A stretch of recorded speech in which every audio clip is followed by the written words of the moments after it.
Gotta aim for the top like, hold up, yeah. I can never doubt myself, I know better. All of you critics be acting like you know better. Blowing the smoke, but I know when the dust settles that I'm in my element, it's evident that there's levels to the game. All of those dark nights I got then, breaking my back to make it out, got me feeling like rain. I ain't never need your help, I know you wishing me well. A penny for your thoughts, but seeing no change. I snap for the sun like Diddy, the riches got a mad ass son, I'm like Billy. I ain't never switch up, whole team with me, putting on for my city like OAGZ. Set the pace as long as you finish, consumers find a way inside your business. Babble, they try to dabble in it and they hate the fact that they may have to witness. You try to aim for the top like this and you're in your element with a fire like this, and they hoping you fall and they praying you miss, but it's all in the risk. I got you with the switch, you know I'm in the zone. Give me the throne. One shot, that's all that you got. That's all that I know. Foot on the gas, 155 on the road. You could be a friend of me, an enemy. Keep that same old energy, cause I know. Hello and welcome to another edition of the Printing Money Podcast. I'm your host, as usual, Travis Cochran. Joined by my buddy Big Al. What's up, brother? Fresh off the Indiana Colts. Yeah. Oh, by the way, it's Christmas time, right? So we got to wear a Christmas hat. We got to wear a Christmas hat. It's Christmas episode. It is the Printing Money Podcast Christmas episode. I am not wearing a Christmas hat, but, it's okay. This is my Christmas hat. Next year. I have one. It's really hot with the headphones and everything I got going on. It's just, I don't know. Didn't really work out. But, it's all good, man. How was the game, sir? Oh, my God. Amazing game. Amazing game. I mean, the Colts won. Not only did we win, we smashed. The game went over to beat the Colts over for 12-2 on the over for the Colts in the year. So that's a good thing. It was just absolutely a great game. Great game. And I won my fantasy matchup against you. So it was a great weekend. Did win the fantasy matchup. Michael Pittman, first quarter, safety gets ejected, takes a massive concussion. He had 16 points. I ended up losing by, 26? It was 26? 35. 35 was what I ended up losing by. Yeah, I don't think Pittman gets to 51. I don't know. He had 16 in a quarter. Would have been close. But, that was unfortunate. I think we kind of knew it was over when that happens. And, best of luck in the playoffs, good sir. It is what it is. So 2 years ago, I won it last year. No, let's do a back-to-back champs. I overcame a ton of injuries to even have a chance to make the playoffs, quite frankly. So I'm happy with it. This one is, Breece Hall should have benched him. Austin Eckler should have benched him. Wouldn't have mattered. With the Pittman injury, I could not win. So there was not a configuration on the roster that would have won me the game. We had some nice streamlined plays like the Atlanta Falcons defense. And it just wasn't enough. I tried. I tried to weasel my way in there, but it just wasn't enough. Anyways, congratulations to Big Al. Merry Christmas. Happy holidays, my friend. Colts victory over the Steelers. Fighting for the division this week. It's all good things for you. And, of course, San Francisco 49ers going to lock up the number 1 seed. If we can beat Baltimore this week, we'll be the number 1 team in the NFL. I like it. It was a good week for the Printing Money Podcast, man. It was. Saturday was rough. Of course, I chose to take the short where I said Jared Goff was broken like an erector set. So we don't win them all. 5 touchdowns. Jesus, what the fuck? Where'd that come from? Yeah, we don't win them all. Okay, I got it. And then I had the comment section blowing up, telling me to cancel the podcast and Printing Money is dead and you guys are a bunch of losers. And then Sunday, we came out and crushed the absolute world. Still had a profitable weekend. Overcame all the disappointment for Saturday. And, then I had people telling me they lost money on the weekend. I'm like, did you bet the entire slate or did you just bet the lock it in section? Because, the lock it in section was not great, right? Steelers went down. Broncos went down. Patriots pushed. Ravens smashed like I told everyone they would.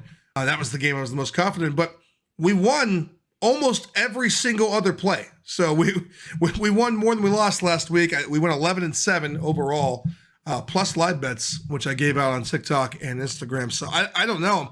If you lost money, like I didn't tell you to come here and just check out the lock it in section, right? That's a snippet of what you're about to hear. We break down every game, guys. There's bets all across the board. We made a lot of money last week. So I don't know what to tell you. I'm sorry that we lost a few games. We're not perfect. I never claimed to be, but 61% for the season. Printing Money is alive and good. We are absolutely crushing. And how about that Seattle pick we had on Monday night, baby? 6 of 6 across the board, bro. We said it. We said Seattle, and when that +4 was, I think we both said that Seattle is going to win this game. I said, take the +4, but sprinkle it on the money line. So we had sprinkle money line. We had 4. We had 5. We had a Kenneth Walker anytime touchdown +142 that you could only have gotten from me live on TikTok. We had the under 47.5 that was given, and then I took the Eagles team total under 24.5. That was a live on Instagram play. So I don't know what to tell you guys. It helps. Subscribe, like, follow. There's a reason we're on all these platforms. You know, it's not possible to give all the information in one show. Things change all week long, right? You know, a bunch of people lost a bunch of money on Tennessee last week. Game, they were up 13-3. Then they collapsed to Houston. I only lost about a half a unit on that game. I started the game with 3.5 units on it. I hedged my way out entirely. I live bet Houston the entire time at plus money. And I was giving those plays out going, if you took Tennessee with me, it does not look good. Will Levis looks terrible. The offensive line can't hold. Derrick Henry's having the worst game of his career. Start betting Houston now. Get out of this spot. I think I started the game with close to $500 on, and I ended up losing like $55. So it's like, I get it. We gave the pick. I was very confident in it for a lot of reasons. And quite frankly, they probably should have won the game, but they didn't. And sometimes you kind of see that happening. It's like, get out. There's just other plays. Get out. There's nothing wrong with that. Like, there's nothing wrong with hedging to get out. I literally lost basically the juice. So if you're not following along, you're not subscribed, you're not betting the full slate, then, you know, it's not our fault is what I would tell you. We're here to break down every game. You pick and choose and bet what you like. I'm not here to tell you what to do, right? We're not saying these are the plays, here's 11 plays. It's not that kind of a podcast. We're not charging for picks. We're not putting them in a Discord channel. You know, we're trying to teach you fundamentally how to understand the art of sports betting and how to make these wagers and how to look at games and do so successfully. Take that information and do with it what you will. But if you followed along everything I said, you made money. Stop being mad at me. I don't know what to tell you. So we're not going anywhere. Pretty Money's here. We're going to be here well into 2024. We're pretty happy to be here. That being said, we have a holiday slate to get to. We have a lot of games to talk through. Let's get to work. Thursday night, the New Orleans Saints traveling the Los Angeles Rams and Matthew Stafford, who's been red hot since they found him a running game in Kyren Williams. This team looks amazing. Rams -4, currently the line. We've got an over-under precedent set at 46. The over slightly adjusts that 46 level. I'm on the Rams here. What do you like, sir? I'm on the Rams as well. I like the Rams. I know the Saints defense is good, but I feel like they're much better at home. They're a really good team at home. But when it comes on the road, I think they struggle. Derek Carr struggles. I think it's a strong pass rush. So look for Derek Carr to have a rough game with Aaron Donald. He'll probably get a couple sacks against Derek Carr because, you know, he can't get the ball quick. So I like the Rams a lot. I think the -4 is very doable. They're at home, primetime game. Rams should win this game by at least a touchdown. And so I'm definitely on the over the Rams. Over-under, I just don't know yet. That's hard to say because sometimes the Saints can score points. Other times they can't. So I just don't know because they have a decent defense. So it's not like they're bad on the road, but they're still decent. They're much better at home. So they do give up some points. So the over-under I'm really stuck on, but I definitely like the Rams -4. I do like a lot. I like Cooper Kupp on props. So I think Cooper Kupp is going to have a good game again. He had a good game last week. So look for him in a good game as well. And Kyren Williams to run that ball down that Saints defense. Look, you should be on every Kyren Williams prop that you could find. You should have been there for the last 6 weeks. Kyren Williams is the truth. And he opens up everything that offense is doing. And when McVay puts a bunch of slants in behind him in Puka Nacua and Cooper Kupp, it's really not stoppable. Stafford's too accurate with the ball. He gets the ball out too quick. You're forced to play the pass. You can't stack a box with 8 or those guys will burn you deep. They'll burn you across the middle. They'll burn you on a deep slant, post in, whatever they want, basically. They're just too fast. So you can't stack 8 in the box, which means that Kyren Williams gets to halfback draw and have an absolute field day out there. And the Rams offense is a spectacle. It's something to watch. It's entertainment at its finest, and that's coming from a Niners fan. So, I mean, it's a joy, honestly. The problem is the other side of the football. You've got Aaron Donald and a bunch of people no one's ever heard of. They're very young. They're very immature. I don't know that I fully trust them yet. But what I do trust is I trust that Derek Carr is not any good on the road. I just don't think he's any good on the road. I quite frankly, I struggle to call him any good, period, at this point. He's not a red zone quarterback. Dennis Allen, for some reason, doesn't get the ball to Alvin Kamara to take the load off him at all. Kamara is just kind of underutilized in the run game completely, which is very weird for a defensive-minded coach. I don't know exactly what the Saints' identity is. 15 weeks of football, I still can't tell you what their identity is.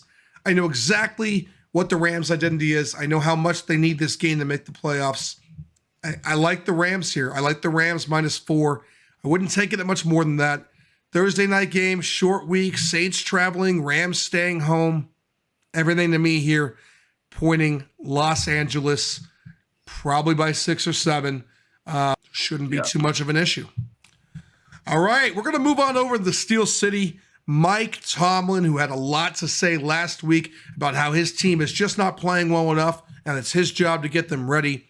Another benching at quarterback. So you've got Kenny Pickett, who's hurt. You've got Mitchell Trubisky, who's been benched. And now the Steelers are going to trot out Mason Rudolph. Cincinnati Bengals currently favored by 1.5 on the road. Line open at 2. It's at 2 in most places, but you can find a 1.5 prominent book. The under has been bet down to 37. Key number there past 37.5. What do you like when Cincinnati meets Pittsburgh in a divisional matchup with playoff implications, Al? Honestly, you give me Mike Tomlin as a dog at home, I'm taking it. I know he's going to new quarterback Mason Rudolph, but for some reason, when Mike Tomlin is a dog at home, they win this game. So I know the Bengals are coming in really hot. Jake Browning is 3-1. He's taking over for Burrow, and Jake Browning has looked a lot better than we expected him to look. But there is no Jamar Chase. He is out for the game officially as of today. He's officially out. That's a big weapon to lose. I know he wasn't much of a factor in the last game. It was a lot of T. Higgins. But with that Steelers defense at home, they are tough. They are tough when it comes to playing at home.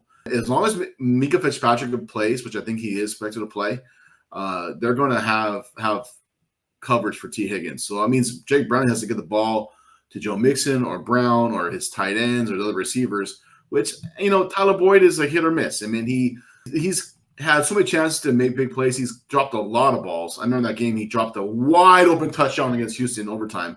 And I was like, oh, my God, that cost me a lot of money too. But anyway, I will always take Pittsburgh at home on a dog. I don't really need the 2 points. Give me the money line on Pittsburgh. And let's watch Pittsburgh, turn things around here. Look, this is just not that complicated. The fact of the matter is, I was a week early. I tried to take Mike Tomlin on the road as a dog last week against the Colts, and clearly it was a miss. It started off great. They were up 13-0, and then they just decided they couldn't play defense. I don't know. I really think that hit that happened to Pittman ended up hurting the Steelers more than the Colts. They ran out of safeties in that football game. They couldn't stop anything on the back end whatsoever. Injury prone, all the way through. I get that it's tough to back Mason Rudolph, but Al's absolutely right. I thought we were going to be on differing sides here. This is normally the line that I take. Mike Tomlin has to be the bet. And the only reason that I didn't make Mike Tomlin a lock it in here is because these ugly lock it ins are so hard for you guys to bet. And it's like I tried to give you some games you're going to feel a little better about, because betting Mason Rudolph is just not, it's not sexy. It's not the sexy pick, right? But it's okay. Yeah. Run, Rudolph, baby. It's Christmas season. It's time to go. All right? I don't know what to tell you. Mike Tomlin's home record against the spread as an underdog is absurd. It's absurd. It's absolutely crazy. Do you guys realize that he's 41-23-2 against the spread as an underdog in his career? He's 23-26 straight up and just winning the game as a road underdog. It just gets better at home, 29-19-1. In a division game, it's over 90%. You can't tell me that Jake Browning, without Jamar Chase, is ready to go on the road in a game that Pittsburgh absolutely needs to make the playoffs. Yep. And beat Mike Tomlin in this spot, because no one beats Mike Tomlin in this spot.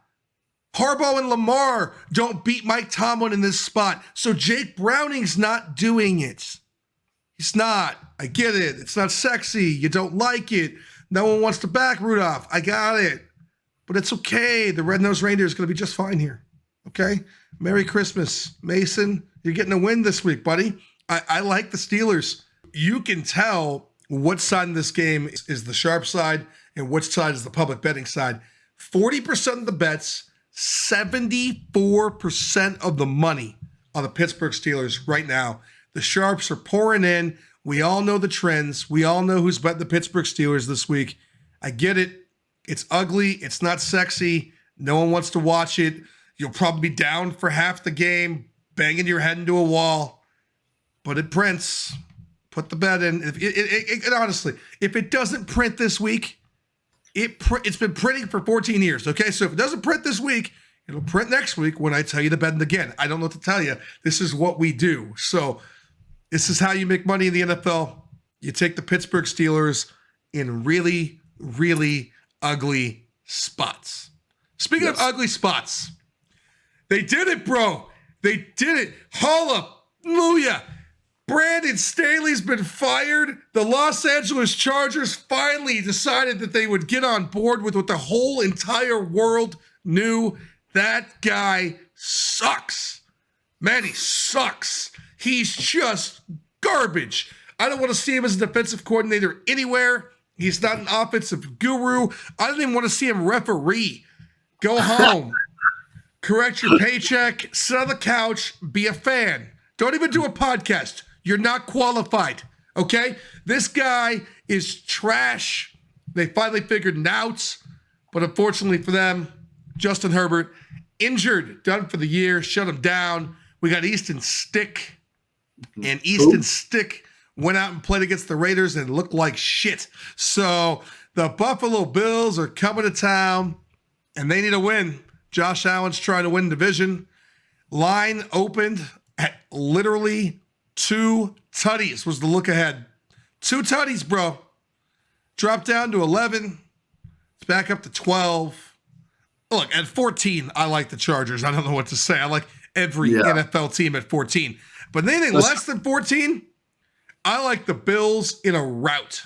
Because the Buffalo Bills don't just beat teams, they destroy teams. They either lose close games or they destroy you. The same way they destroyed the Cowboys last week. Nailed it.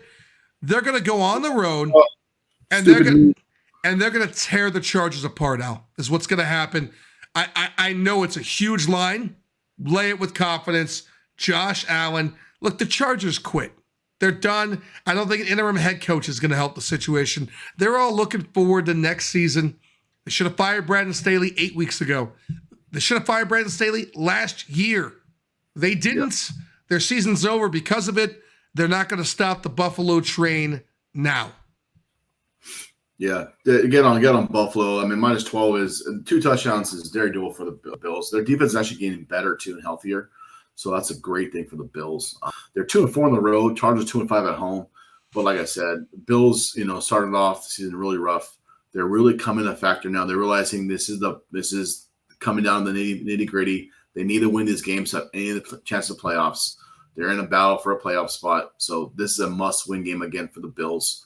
And I just don't see them even giving Chargers any hope. I mean, Easton Stick against that Bills pass rush, against that Bills secondary, you know what? Definitely take Easton Stick on a prop bet for throwing a pick.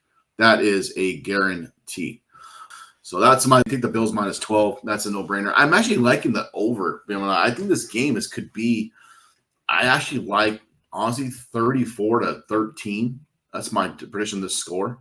So I would definitely go with the Bills in the over. I'm 43.5. I mean, the Bills are going to score over 30 points this game.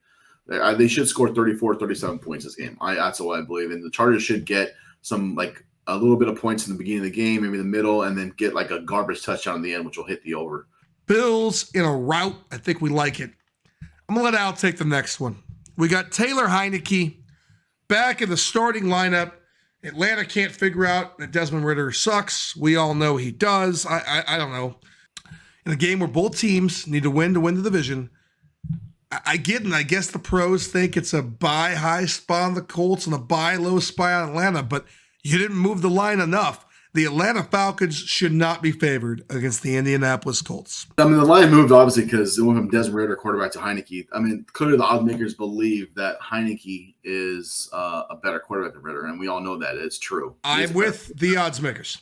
So that is true. Why they're going to swap the line from a plus to a minus, and I get that, but we're fighting for a playoff spot here. In this game, we're going to win this game. I believe a lot in the Colts. Over 44.5. What I say the Colts are this year on the record on the over-under, 12-2. Atlanta has no defense. We have a good offense. Our defense is good, but we do give up points. Heineke, as long as Heineke's quarterback, they will be able to score some points on our defense. If it was Ridder's quarterback, then I'd probably lean more on the under and not bet it at all. But 44.5, I think the Colts score big in this game. I think it's going to be about 28-17 is my thing for this game. Maybe 28-20 around there. But I like the Colts a lot on that -1. Take a money line, whatever you want to do, and take the over. I like that a lot. And the Michael Pittman Jr. concussion that may keep him out does not scare you at all?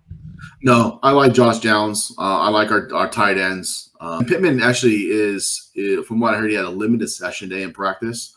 So that's a good sign. He feels great. He come out and even said he feels fine. So I think he's going to clear concussion protocol. There are no scary symptoms like what C.J. Stroud is going through right now. So that's a good thing. Being able to have a limited session is a great start to play this Sunday. So I do like the fact that I think Pittman does come out and play. Pittman knows how important this game is to the Colts. He knows we got to win out, and he knows it's a big part of this team and our success. And without Michael, we're not going to be able to have that offensive firepower. So he's going to do everything he can to get ready for this game, clear concussion protocol, get ready to go. So we have a full arsenal attack against that Atlanta secondary. So definitely I like the Colts a lot. Take that on the money line. Let me explain to you why I like the Colts a lot, because I shouldn't. I want everyone to know this is a buy high spot on the Indianapolis Colts, a buy low spot after a loss last week for the Atlanta Falcons against Carolina Panthers. They're at home. Atlanta's also playing for a division. Every single sharp bettor in the world, statistically, trend-wise, should be pouring in on the Atlanta Falcons this week. That's the play for all those reasons and the things we say here all the time on the Pretty Money Podcast. And for the most part, they are. 68% of the bets, 69% of the money is currently on Atlanta. But there's a problem. Some things happen that defy trends. Okay? And so you remember last week on the Thursday Night Football game that I could not have nailed any more, the Las Vegas Raiders versus the Los Angeles Chargers, when I said there were three things I was looking for as to why the Raiders were going to crush the Chargers. And then they absolutely crushed the Chargers, right? And one of those things was the head coaching matchup. Arthur Smith is a joke. Arthur Smith should be let go. Arthur Smith does not deserve to coach a professional football team. Shane Steichen, on the other hand, should probably win Coach of the Year. So now in a coin flip game, I mean, that's close. I really think D'Amico Ryans has a shot. There's a lot of guys that did a really good job this year. But the point is, he's in the race for Coach of the Year. Arthur Smith is in the race for who will be fired next. So, yeah. And Arthur Smith is absolutely losing his job. It's not a question of if, it's a question of when. And I don't think Atlanta's playing to keep him the way the Colts are playing to get Shane Steichen in the playoffs right now. Okay? Correct. So Shane Steichen in a coin flip game where coaching is absolutely going to matter, and the team that is better prepared for this game is going to make the playoffs, and the team that's not is going to miss the playoffs. Give me Shane Steichen. Give me the Indianapolis Colts. Lock it in. Yep, lock that in. I don't care about the trends. I don't care about buy high, sell low. It's week 15. It's playoff time. It's go time. It's one football game. I trust Shane Steichen. You know, I like kind of going back to that teaser. You know, I like Steelers +8 and Bills -6 so much. Why not throw a 3-legger and add the Colts +7? So you absolutely can add the Colts +7. And it's not in mind, but it absolutely is a teaser leg that can be added because Atlanta doesn't beat anyone by more than a touchdown. And the Colts are a really good team, so I would definitely jump on that 3 team right there. I mean, I don't know about a really good team. I think the fucking hat's getting to you, but they're a decent team that will probably make the playoffs after beating the Pittsburgh Steelers last week and crushing Atlanta this week. By crushing, I mean, I don't know, by like a field goal. But they're going to get the W, I think.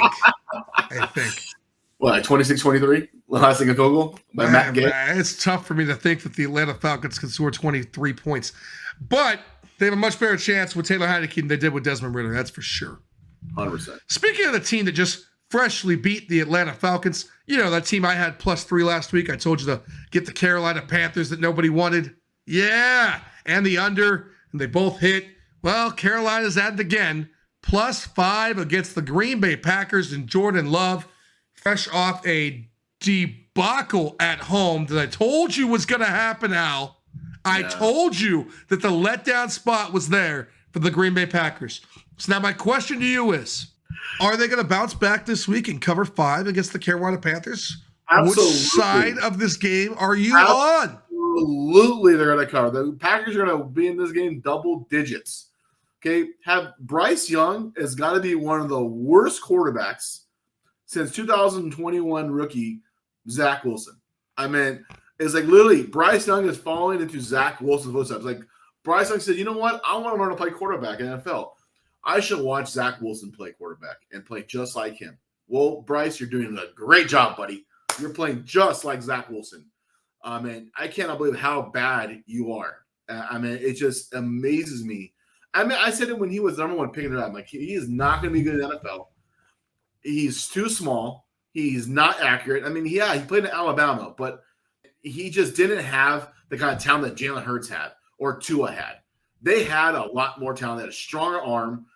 Their efficiency in the pocket and passing the ball was way better than what Bryce Young did in college. So I just cannot believe the Carolina Panthers went Bryce Young number 1 pick. I mean, clearly C.J. Stroud was number 1 pick, should have been. Good job, Carolina. But anyway, Green Bay, Jordan Love, they're going to smash the Panthers. I mean, they're just not any good team whatsoever. He has, 25 touchdowns in the year, 11 picks, almost 3,400 yards passing. He's having a great first year as a full-time starter, I think. Yeah, the record doesn't show it. They're 6-8. They're 2-5 on the road. Carolina's 2-4 at home. Both teams, are, not the greatest as far as record-wise. Well, Carolina's the worst team in the NFL. But this is the Packers are going to just absolutely annihilate the Carolina Panthers. So take the Packers -5. They win this game by over a touchdown easily. Look, it's a 60-degree, beautiful, sunny day in Carolina, where the Carolina Panthers currently only have 14% of the bets and 11% of the money. Okay? That's what they have. I can't tell you, take the Carolina Panthers. I can't. I want to. It's the sharp side in this game. It's too many points. Who is Jordan Love and the Green Bay Packers, who are 6-8, to be laying 5 points to anyone on the road? The spread is too big. This number should be 3.5, maybe 3. And you'd have some value on the Packers. Currently, you have value on the Panthers. But the problem is, value doesn't matter with this team. I can't get there. I can't. So here's what I'm going to do. Here's my plan. Here's the printing money plan. Walk away and avoid. But you want to look for 2 things for a live bet that I will give out when this game hits, okay? 2 things you're looking for on Christmas Eve. Who scores first? Because whoever scores first, I'm live betting the other team. I don't care. If the Panthers miraculous score, I'm going to be so happy to now get the Packers under a field goal. So happy. Okay? Yeah. If the Packers score, I'm going to hope that I can get the Panthers over a touchdown. And when those 2 things happen, you just bet them. You have value on either side in this game. It's fine. If that score happens quickly, you massively bet the under. Massively. The under, I think, is 36.5 is a no-brainer. I honestly think Packers win this game 24-6. So I just don't see the Carolina Panthers scoring points. I don't see the Packers scoring 24 points on the road against Carolina. Look, you could say what you want about Bryce Young, but the reason we bet them last week is because of their defense. Their defense is very, very good. We bet them because Desmond Ridder was on the side of the ball. I got it. That's what we bet them. I got it, but I bet it because of the defense. Brian Burns is one of the best defensive football players in the league. The Niners almost traded for him, and I was ecstatic. Oh, J.C. Horn is a true number 1 corner. A true number 1 corner. The Panthers have defensive talent across the board. And by the way, so did the Buccaneers, who last week, Jordan Love and the Packers struggled with. They scored 20 points. I don't see them scoring 24. I don't even see them scoring 20 because unlike the Buccaneers, the Panthers aren't going to be track meeting on offense and giving back the ball. They're going to be running a bunch of drives, running the football. They put up over 150 rushing yards against Atlanta last week. Say what you want about Atlanta, they do have a rush defense. They also held Bijan Robinson to 55 yards. Atlanta Falcons were held to 55 yards on 30 carries. They can run the ball just as effectively as Green Bay can. So I don't see a lot of points in this game. I don't see the Packers scoring 24. I think that number's way too big. I see the Packers scoring about 17, which tells me if I can live bet the Panthers and get them to where they can lose the game 17-10 and cover, I'm all over it. I'm all over either side of this game. I'm all over the Packers under a field goal, which is where the line should be, about a field goal, maybe 3.5. And I'm all over the Panthers over a touchdown. But I'm all out of trusting either one of these teams at the current number of 5. All out. And there's not really a point of taking the 37 because if you get the quick strike score, then you'll get it over the key number of 37.5 for the live bet under. Yeah. Right? And if they just take forever to score the first score, then whatever, you just don't make a bet. It is what it is. So the problem is that 5, there's not the value anywhere. The real value is actually on Carolina, but it just makes me sick.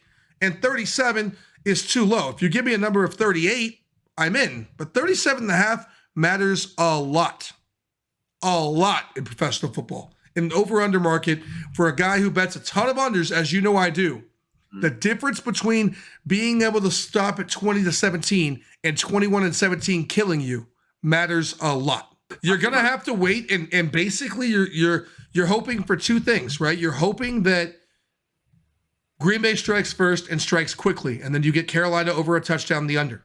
And I still think that people are failing to understand. You put unders with the team that's getting points, right? And this is the reason that I bet so many unders. And you yourself, you like to bet overs. I know Sean, who's on this podcast, sometimes he likes to bet overs. Of course, everyone likes to bet overs. Overs are sexy. Overs are fun. Points are entertaining. Touchdowns are great. You know what overs help? The team who's favored to win because they need points. So if you're going to bet an under, you have to take the team with the points. So you're sitting here telling me you like the under, but you love the Packers. Those two things don't make sense. Because if you like unders, then you expect games to be close, which means you like points. Right? So you can't really like both. I'm not saying that both can't happen. The Packers can absolutely win the game 24-7. It's just theoretically from a sports betting element, it doesn't make sense when we're trying to explain to viewers how to optimistically look at these games and try to judge an outcome. The reason I'm able to take Eagles under, 24.5 yesterday, team total, and I'm able to take Seattle money line, I'm able to take under 47 is because all those bets tie together. If the Eagles score over 24 points, none of those bets hit. The only way it's possible for Seattle to win the game is for the Eagles to have a bad offensive showing. Does that make sense? So when you're going like 6 for 6 on bets, it's because the game script is being bet all the way across. I like the under. Therefore, I like the team getting points. Since I like the team getting points, therefore, I don't like the Eagles to score a whole lot. Since I don't like the Eagles to score a whole lot, and I think that their secondary is suspect, then I like the Seahawks to be able to backdoor cover and or backdoor win, which is exactly what happened. You're by no way saying that Seattle Seahawks are a better team than the Philadelphia Eagles. That's insane. And the Carolina Panthers are definitely not better than the Green Bay Packers. But who are the Green Bay Packers to be covering by 5 on the road? They're nobody, bro. I'm sorry. They're just nobody. I get you. I mean, I'm looking at some of the lines. I'm looking at the lines on that game. And, the one line I think that stood out to me the most, honestly, is Carolina Panthers team total, 16.5. I don't see the Panthers. Under. I don't see the Panthers scoring 17 points. Under. Half. I think the Panthers scored the most 10 at the absolute most. So take under 6.5. You're getting a minus 125 juice. So that's a good line to take. And going back to the last game, one thing I left out in the last game we talked about, the Colts, over team total 22.5, take the over 22.5. I think the Colts scored over 23 points in that game. So that's definitely a good play I take. And I left that out on the last discussion. So team total over on the Colts and team total under on the Panthers. Yeah, I don't hate either one of those bets, but I think that they feed to the overall game script of what we're getting at. We think the game's going to go under. We think the game's going to over. I try not to have bets that contradict those things of whatever I think will happen. And sometimes I just miss. Like I clearly just missed on Jared Goff and the Lions at home last week. It's a miss. He just comes out, throws no turnovers. After having 8 turnovers in 3 games, he has no turnovers and 5 tutties against Denver, who had a top 5 defense for the last 5 weeks before that. Okay, I missed. Yeah. What do you want? Analytically, at least it made sense. Sometimes you just miss. We still hit a ton of other bets. Here's one this. Houston Texans, Case Keenum show. 1-0 behind Case. Getting the Cleveland Browns at home in a game where the Texans have to win to keep fighting for a division. You've got a line currently sitting at 40 over-under. That line opened up at 42. Of course, we thought CJ Stroud was going to play. It also opened at Houston -2. It's completely flipped game script now to Cleveland -2.5. CJ Stroud essentially ruled out, barring some miracle this weekend, which is unfortunate, but I don't think it matters.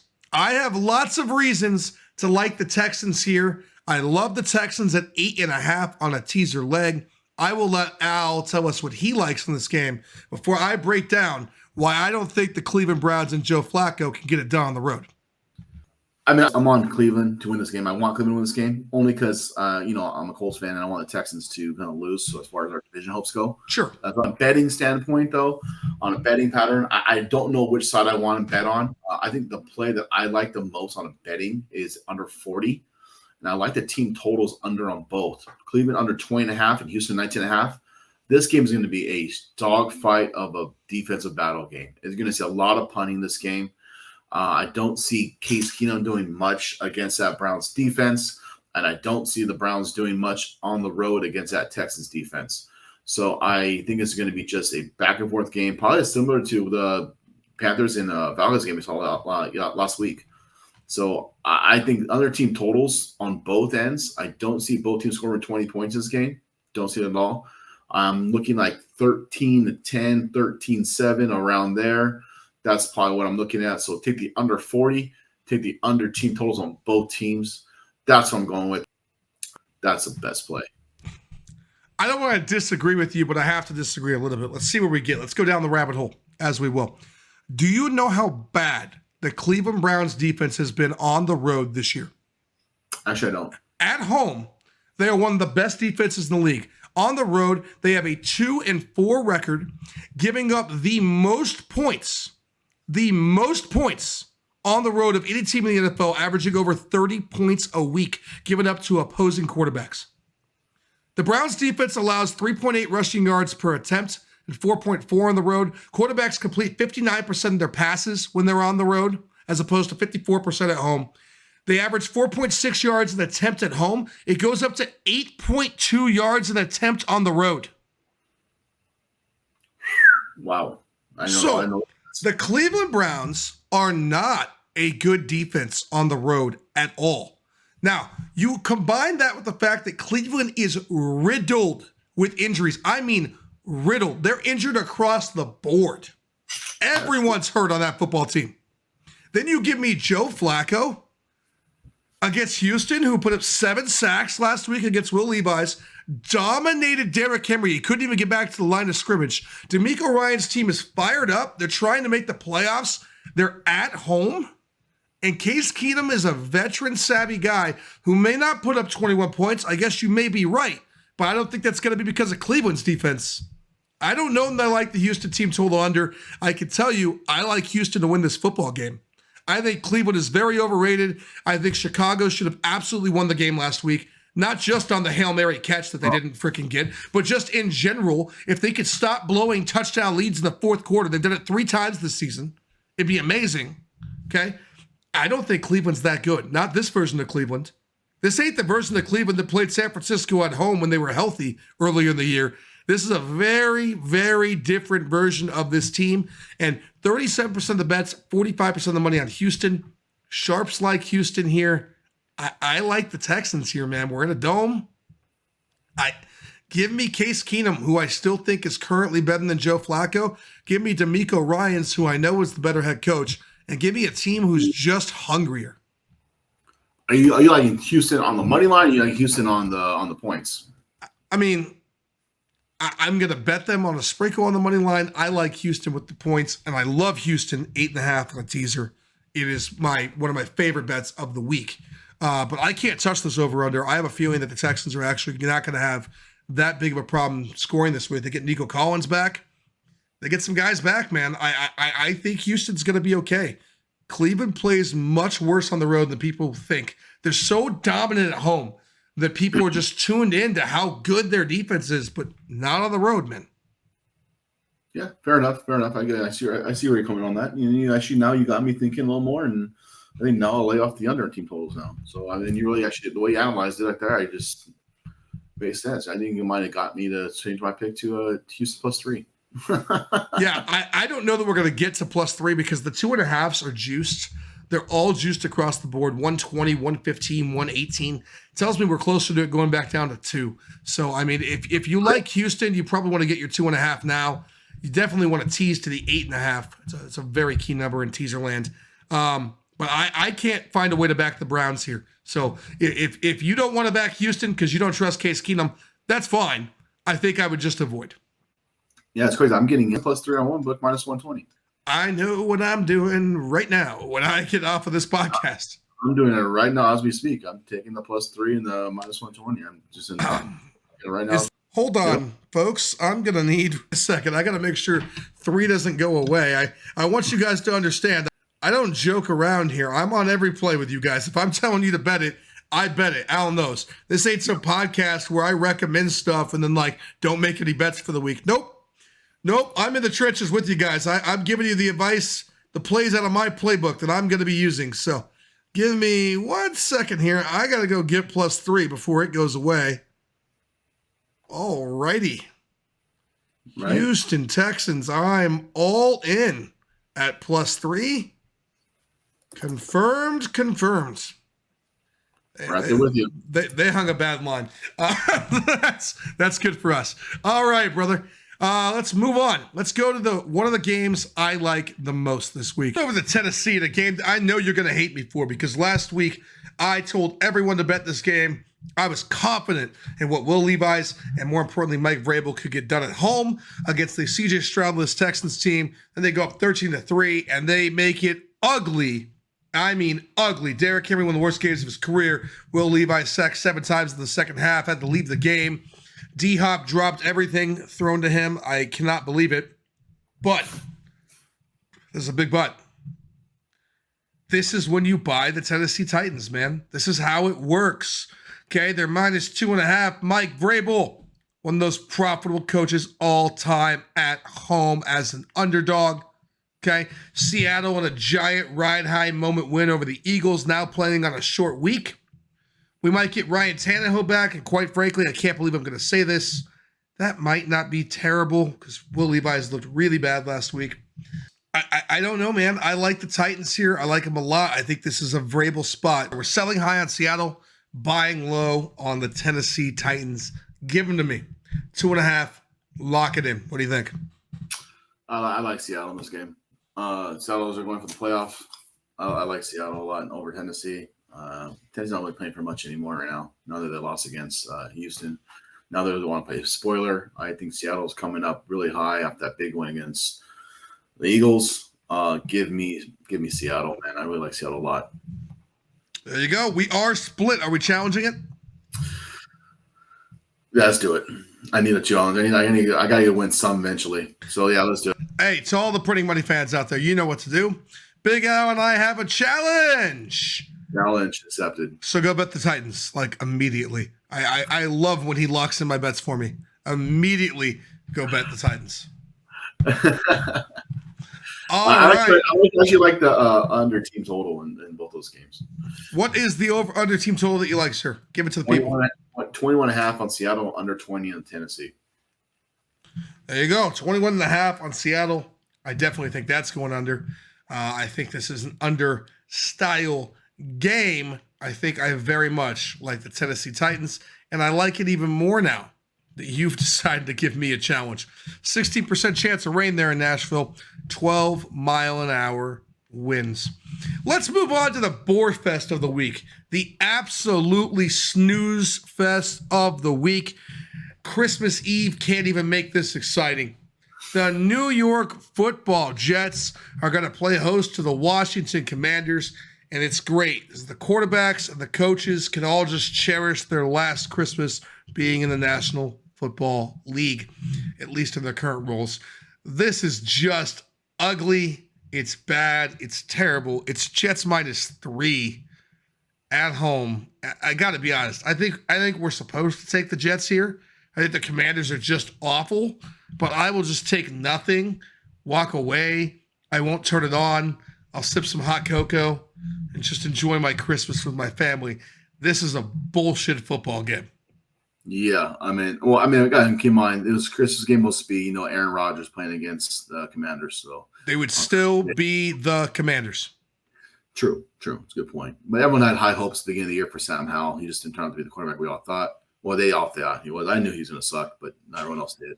Honestly, it's a walkaway game on the spread for me. I think the play on this game, honestly, this game is going to be a low-scoring game. Take the under team total on both. Under 17.5 on Commanders, under 20.5 on the Jets. Jets are not scoring 20 points or 21 points. It's no chance. No chance. So take the team total under 20.5. That's a no-brainer. And I don't see the Commanders scoring 17 on that Jets defense on the road. So take the under on that as well. I disagree. I think you could take the Commanders under. You can't take the Jets. They put up 30 against Atlanta with Zach Wilson. Atlanta's defense much better than the Commanders. The Commanders have the bottom 3 defenses in the league. They traded away every single piece of talent. I expect Breece Hall to do exactly what he didn't do last week and actually run the football for a shitload of yards in this football game. You think Zach Wilson going to play though? No. Does it matter? Yeah, what do you get? Trevor Siemian, Boyle, they're all the same guy. 20 points? I think Trevor Siemian's better than Zach Wilson. You think Trevor Siemian's going to put up 21 points? No, absolutely not. I think he's going to screen the ball to Garrett Wilson and hand it to Breece Hall. They're going to put up 21 points. Oh, got it. So you think screenplays? Okay. Or you think I literally think Breece Hall has a monster day. I want every over Breece Hall rushing prop I can find.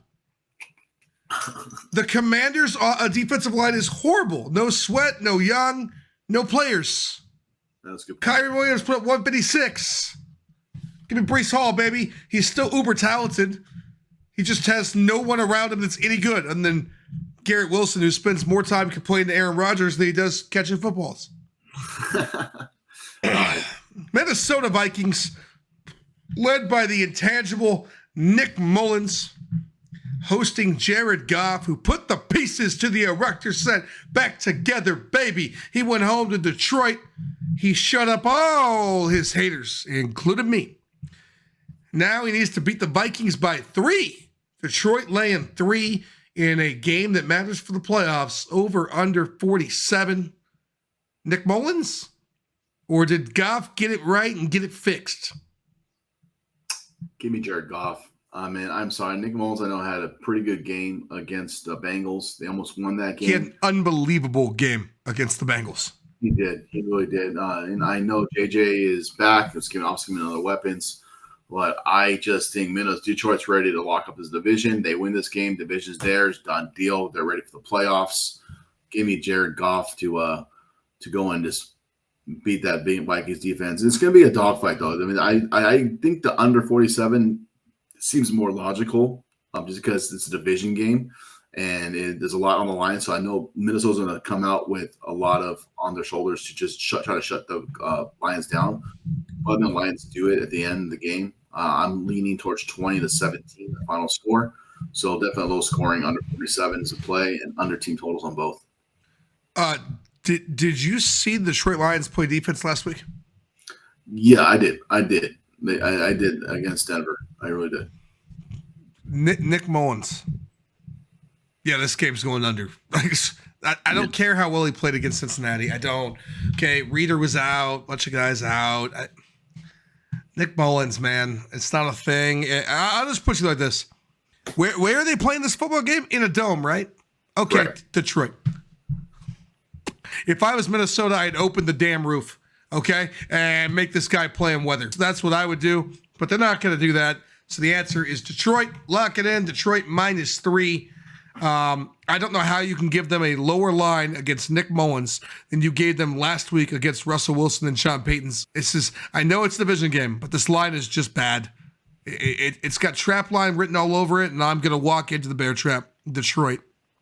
I mean, that team total. I'm telling you, that team total is on both of them. I think that's. I don't see the Lions scoring over 24 points, and I don't see the Vikings scoring over 22 points. So I think that key number of 24 and a half, the half point's gonna be a very, very key number to have, that half point. And 21 and a half, I think that's another key number. The half point's really on your side of things. Tampa Bay at home, Battle of the Floridians. Currently Tampa favored -1.5, 1 or a pick 'em, depending on which sportbook you can find it at.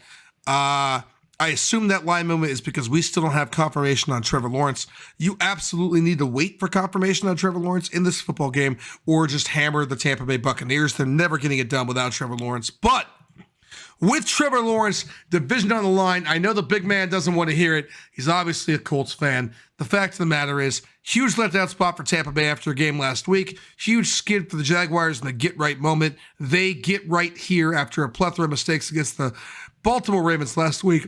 Jacksonville decisively wins this football game with Trevor Lawrence at quarterback. Lock it in, take the pick 'em, and get it now. If Lawrence doesn't play, I flip the script entirely, go hammer Baker Mayfield. Challenge.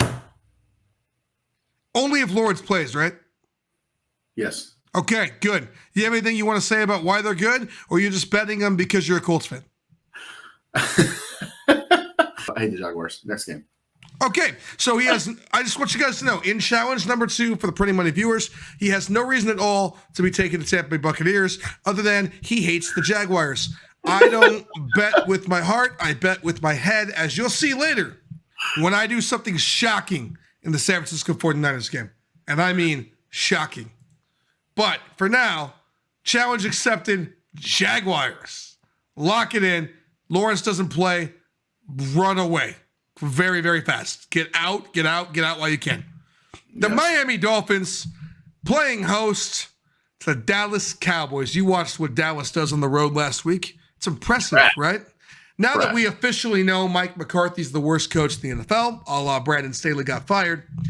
Arthur Smith's next. Arthur Smith's pretty bad. Oh, I didn't say McCarthy's going to lose his job. I just said he's terrible. Oh, you said next worst coach. I would say Brandon Staley and McCarthy are the 2 worst coaches in the NFL all year. If you gave Dallas Cowboys talent to Arthur Smith, he'd look better than Mike McCarthy. Really? Okay. I think Mike McCarthy is just bad. Anyways, you've seen Dak Prescott on the road. You've seen the Dallas Cowboys on the road. You know what it looks like. You backing them against Miami here in a game they both need to win the divisions? I don't like Cowboys on the road. I don't want to ever bet the Cowboys again on the road, ever again after last week. I mean, for Christ's sake, Dallas. I should have been on the Bills like I was.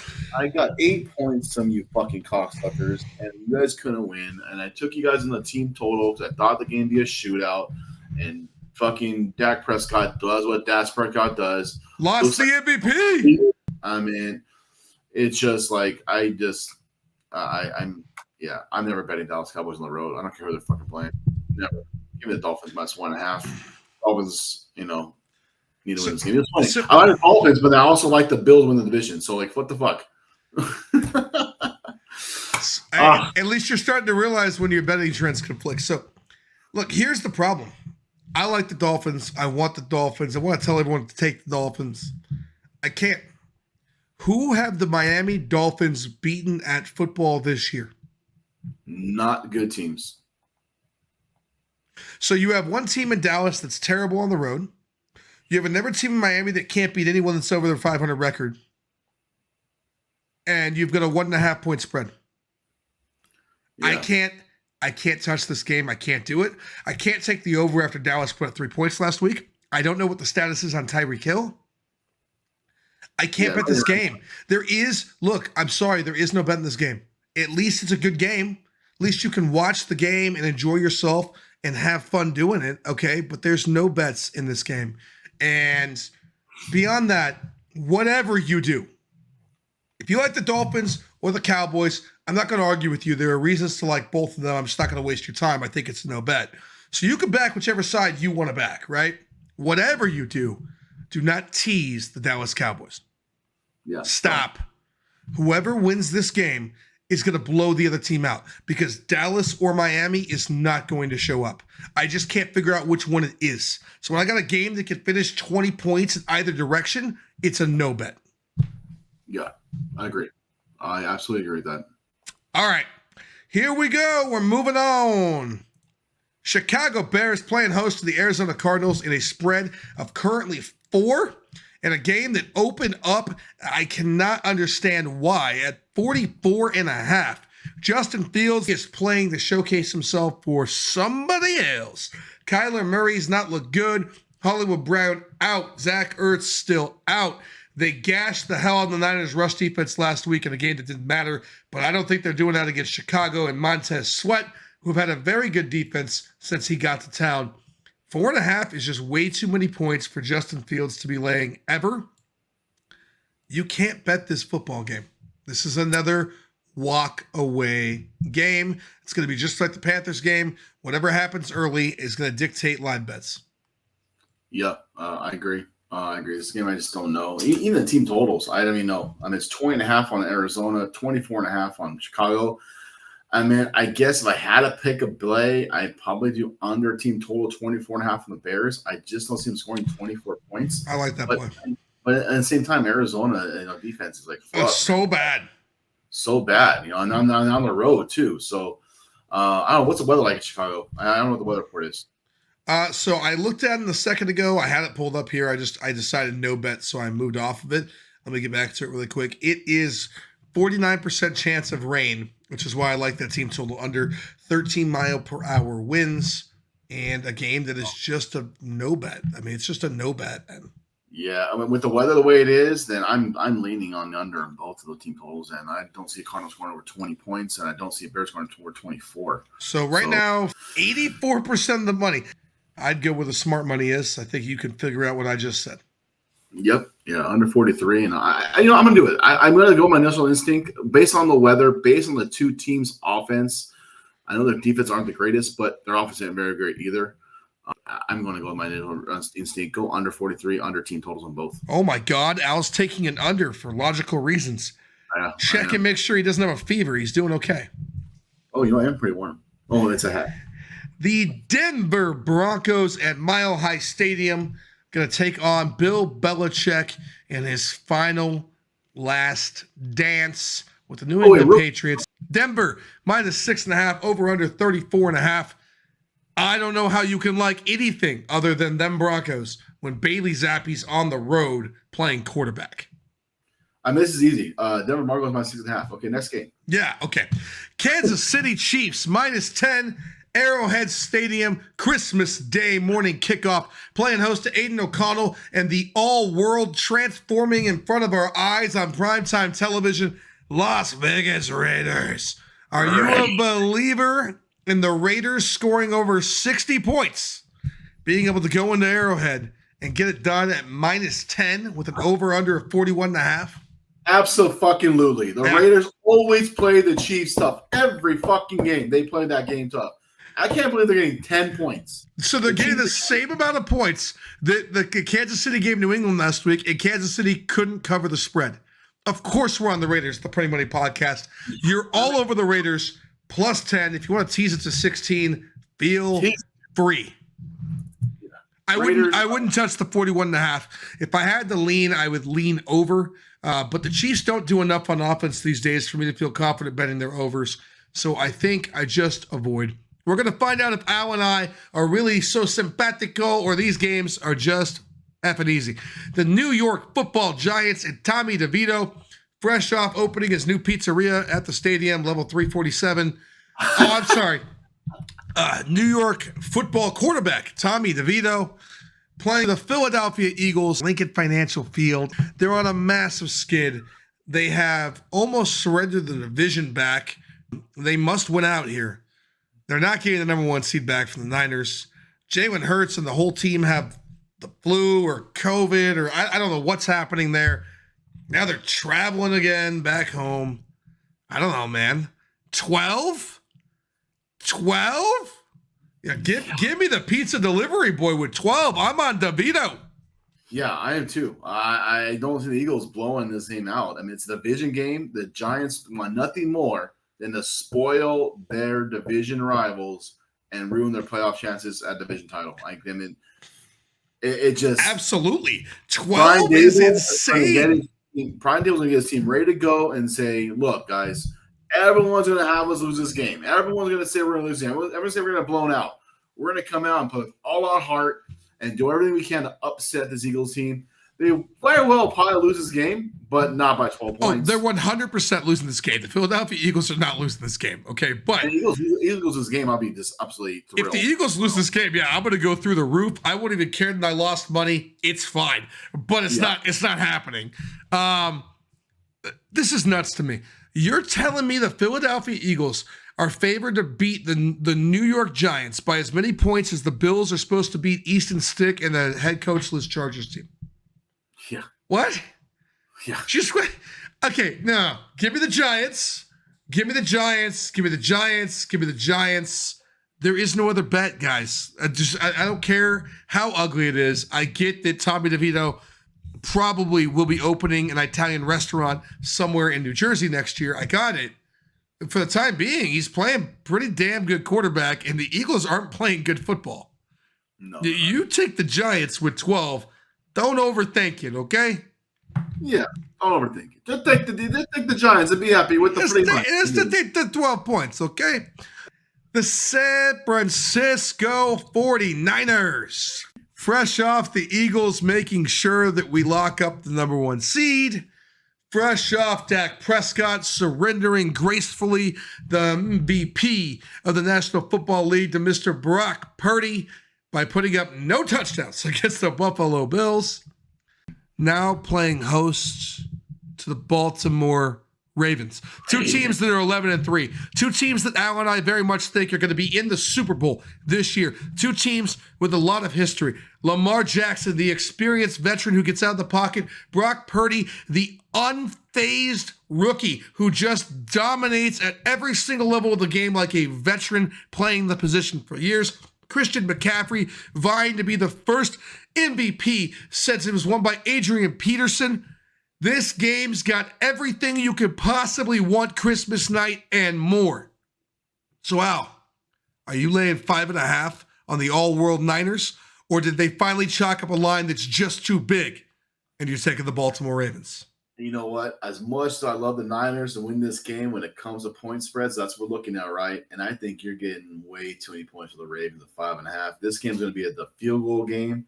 It's going to be really a dogfight game. You guys going to be battling it back and forth. Both offenses are very good, but they also have really good defense. And these are the top defenses in each conference. The top defenses. And losing the top 2 defenses battle each other out in the conference, what happens? The game goes over. Because all of a sudden the defenses forget how to play defense. It always happens when the top 2 defenses play each other. Because if the top 2 defenses play each other, but the offenses weren't very good, then yeah, it's going to go under. But problem is, the top 2 defenses on the other side of the ball, both of them have top offenses. So it's going to be a shootout game for me.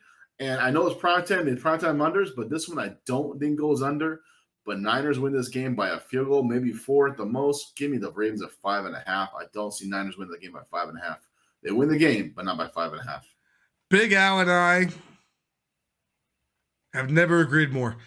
I can't even believe I'm going to do this because I don't normally bet against my own team, but considering that they're getting points, I don't feel like I'm betting against them.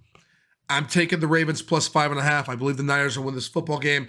5.5 is too big of a number. It's just absolutely too big of a number, especially when the Niners no longer have to win this football game. They can lose this game, beat the Commanders, beat the Rams, and still be the number 1 seed. So I'm not saying they don't want to win the game. Of course, they're going to show up. Of course, they're at home. They've got multiple players playing for MVPs, Offensive Player of the Year. I assume both those awards are going to Brock and CMC. Defensive Player of the Year, very much Nick Bosa and Fred Warner are both in that conversation again. We're playing for the number 1 seed. It's obviously easier if you can rest players going in the playoffs. So, of course, we want to win this game, but 5.5 is just too much. It's almost disrespectful to Baltimore. I don't know why it's so high. The only thing I can think of is They did the same thing on Thanksgiving. And when you've got these games that everyone's going to watch, big primetime games, everyone wants to bet. A lot of people like to do 3-team parlays and 3-team teasers and lock all these games together so they can have action on every game without having to risk a bunch of money on a holiday. And if you hang this too much lower, there's every teaser in the world is going to have San Francisco. Yeah, I mean, so I still think every teaser in the world's going to have San Francisco. You're not going to tease them to a pick 'em? Of course you are. And while you would never think that the Ravens can lose by 11, Frisco has a lot of that Bills in them. They blow people out, man. So, I think this is an offensive game. I think the easiest bet in this game is the over. I think that Purdy and McCaffrey are an absolute mission. I think Shanahan knows that mission. It would be unprecedented for Brock Purdy to win the Most Valuable Player award this year. But the fact is, he has everything you need to win it.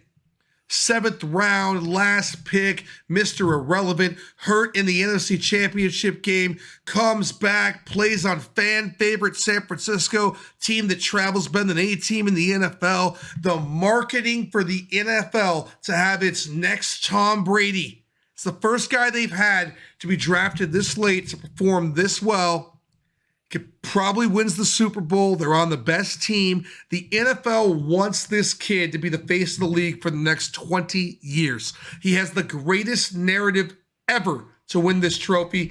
I laid him at 40-1, baby. Let's go, Brock. Thank you, Dak, for stepping out in the way. I really appreciate it. I think the Niners play for a lot this weekend. I think they win. I think 5.5 is just disrespectful in the Baltimore Ravens.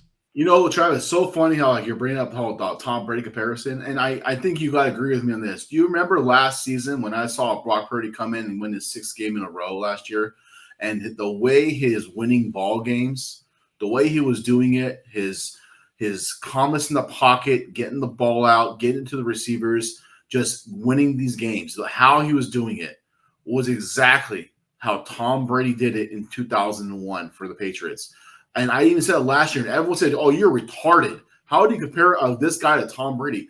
I'm like, I'm not really saying he's going to be Tom Brady. I'm saying he's following the same footsteps. He's doing what Tom Brady did his year as a starter, like when he came in to play over Drew Bledsoe. The way he's winning games, the way he's throwing that ball, the way he's getting the ball out and making plays, it's literally identical to what Tom Brady did for the Patriots back in 2001. So I said last year, he could very well be the next Tom Brady. He has that potential. He has a talent on him. I think Purdy wins 5 Super Bowls. As crazy, and you can say, all right, this is being recorded. It's on a podcast. So when we go 7 years down the road, we can say, holy shit, Big Al was right. Because you know what? I said it that last year. I said it this year. If Purdy didn't get hurt last year in the playoff game, Niners won Super Bowl last year, without a doubt.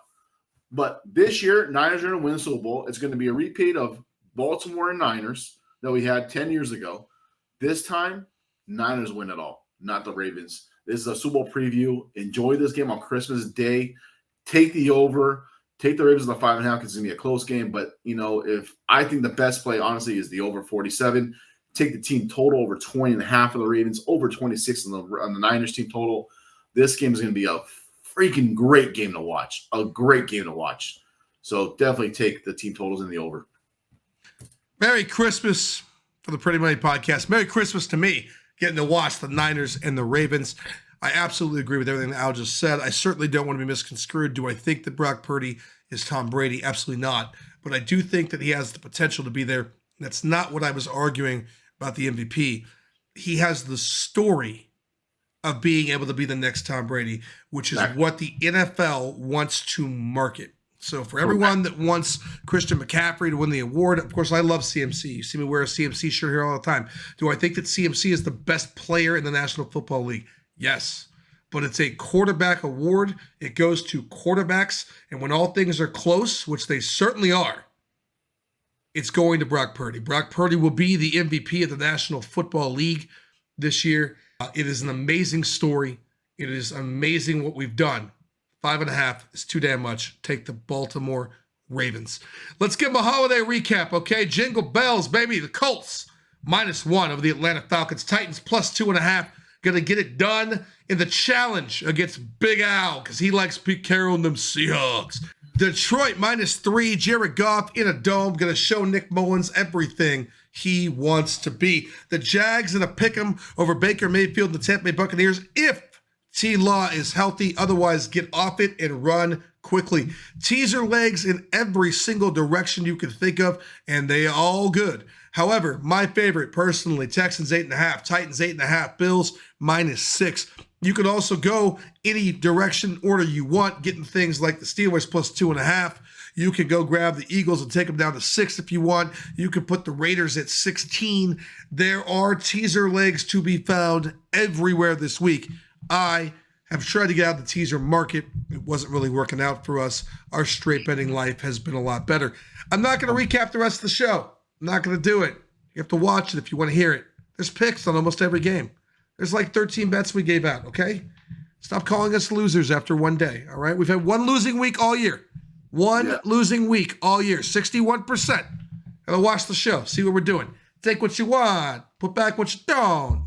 Learn something while you're here. That's why we do it at the Printing Money Podcast, okay? Happy holidays, everyone. Merry Christmas. We appreciate you more than you know.